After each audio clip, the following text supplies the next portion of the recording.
Good morning. I'm here in my office today, and as I promised, I'd like to talk about control. Now, our point of departure for talking about control was an explanation of how the term saved involves being saved from ourselves, and how we're not really ready to do that until we're convinced that maybe we're not really in control of our lives, or maybe we're not doing a very good job of being in control. I want to go back to Genesis, when God made man and woman.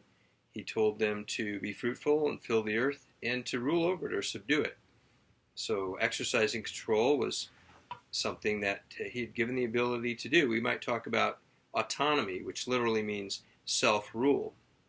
That God, being the only independent being in the entire universe who can do whatever he wants and make it happen, has given us some of that ability to choose and power to act, essentially creating some free agents in a universe that otherwise works according to, might be described as a uniformity of cause and effect.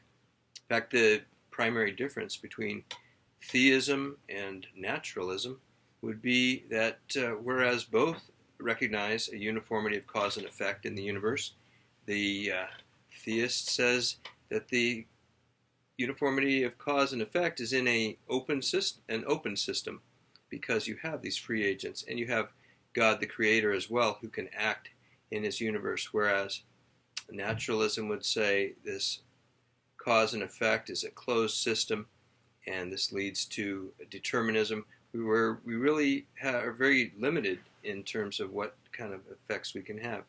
But back to this idea of being saved or submitting to the lordship of Christ, the idea of exercising control is dependent upon being under proper authority. This is why the management or stewardship that God first assigned to Adam was severely compromised, and in fact usurped in the fall. And Adam gave up his rights and ability to exert the kind of control that God intended for him to have originally.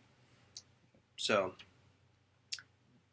back to the idea of being saved or coming under the lordship of Christ, it's when we are under a proper authority that we can exercise control or be managers.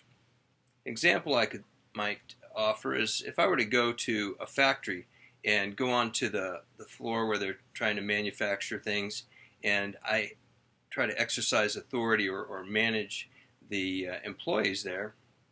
It would make a big difference whether or not I had the permission or had been given that job of managing by the owner of the factory. The authority to manage or be a good steward is entirely dependent on being under a proper authority. And so we see in the same way that when we talk about entering into a relationship with God through Jesus Christ and having him be the Lord of our life, that this is actually a step. It seems a bit ironic or even contradictory, but it's only by relinquishing control that we actually gain the proper control over our own life. That's a lot to think about. But Jesus put it this way: if you try to save your life, you will lose it.